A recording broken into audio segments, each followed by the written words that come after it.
Oi, bom dia para você, que Deus abençoe grandemente seu dia, um dia gostoso que tá hoje, né? Um dia quente, um dia raro, nós estamos assim, né? Estamos há 3 dias com sol em Curitiba, gente, isso é incrível! Isso é incrível! Deus é bom demais, né?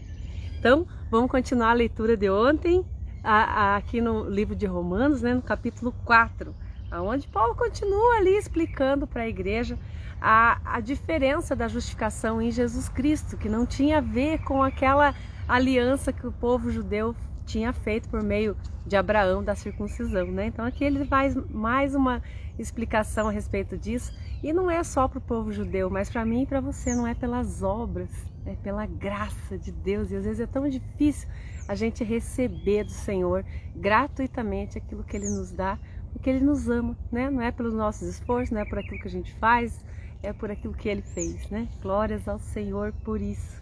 Então vamos lá, no capítulo 4, comecinho ali diz assim: porque diremos do nosso antepassado Abraão, se de fato Abraão foi justificado pelas obras, ele tem do que se gloriar, mas não diante de Deus. Que diz as Escrituras? Abraão creu em Deus e isso lhe foi acreditado por justiça. É assim que a palavra diz, né? Que Abraão, por ele crer, Deus falou para ele: sai, larga a tua parentela e vai para onde eu vou te mostrar, né? Vou fazer de você uma grande nação. E Abraão acreditou e largou tudo e foi para onde Deus mandou, e ele não tinha nenhum mapa para onde que ele era isso, que ele tinha que ir. Simplesmente ele creu que Deus era poderoso para direcionar, para fazer aquilo que ele estava prometendo através da vida de Abraão, né? No versículo 4, ora, o salário do homem que trabalha não é considerado como favor, mas como dívida. Todavia, aquele que não trabalha, mas confia em Deus, que justifica o ímpio, sua fé lhe é acreditada como justiça, né? Então, quando você faz alguma coisa, é de direito você receber, mas quando você não faz, isso é graça, e recebe, né? Isso é a graça. Davi diz a mesma coisa quando fala da felicidade do homem a quem Deus acredita a justiça independente de obras. Aí ele faz uma alusão aqui lá, uma menção, né, do que está lá no Salmo 32, que diz assim: como são felizes aqueles que têm transgressões perdoadas, cujos pecados são apagados. Como é feliz aquele a quem o Senhor não atribui culpa. Olha só que lindo, Davi já tinha esse entendimento. Feliz é aquele a quem Deus não atribui culpa, aquele a quem Deus não olha os nossos pecados, mas justifica pela fé nele. Destina-se essa felicidade apenas aos circuncisos ou também aos incircuncisos? Ele dizendo, né? Já dissemos que no caso de Abraão, a fé lhe foi acreditada como justiça. Sob quais circunstâncias? Antes ou depois de ter sido circuncidado? Não foi depois, mas antes. E Paulo explica melhor isso aqui, e para a gente entender também que não é pelas obras que nós somos justificados diante de Deus, ele se refere a lá que Deus fez a promessa para Abraão, lá no capítulo 12 de Gênesis. Abraão já tinha saído da parentela dele, já tinha feito uma peregrinação em direção à terra da promessa, que Deus estava direcionando ele.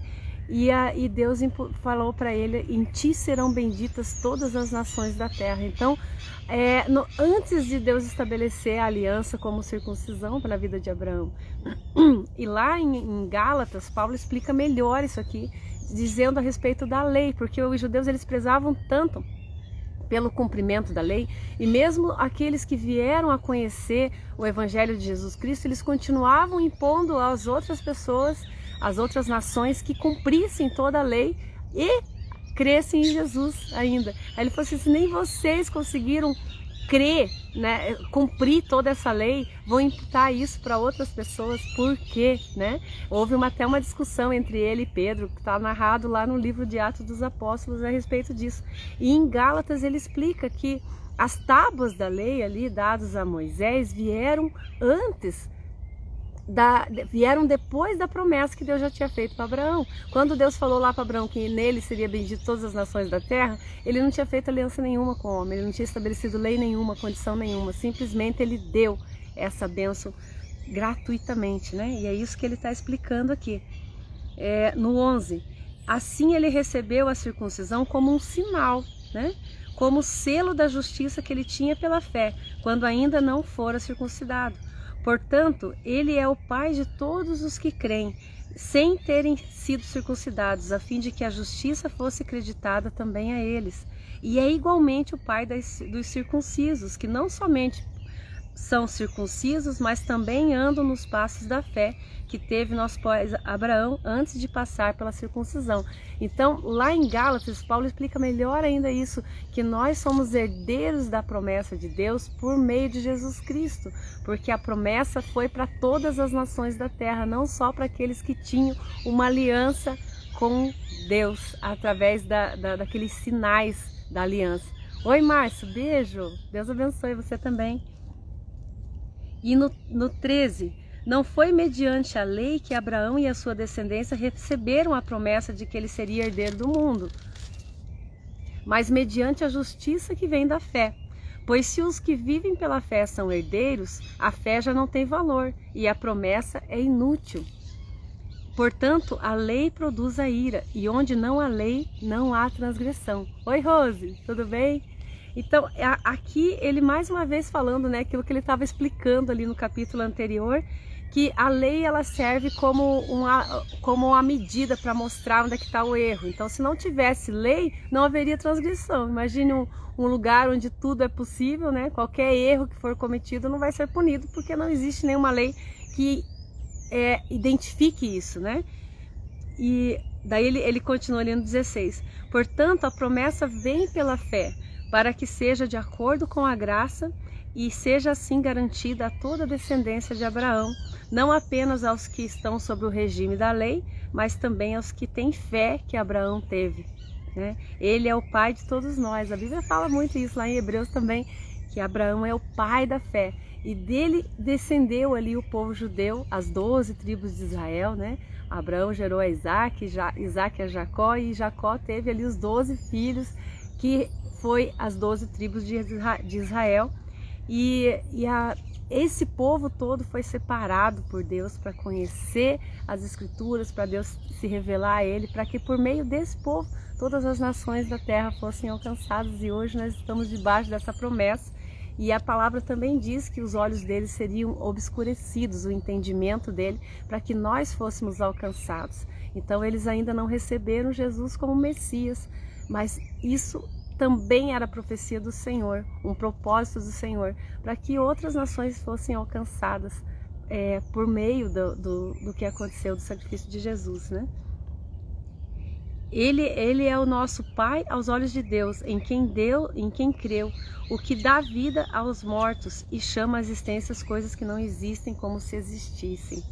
Abraão, contra toda esperança, em esperança creu, tornando-se assim pai de muitas nações, como foi dito a seu respeito. Assim será a sua descendência, entre parênteses, né?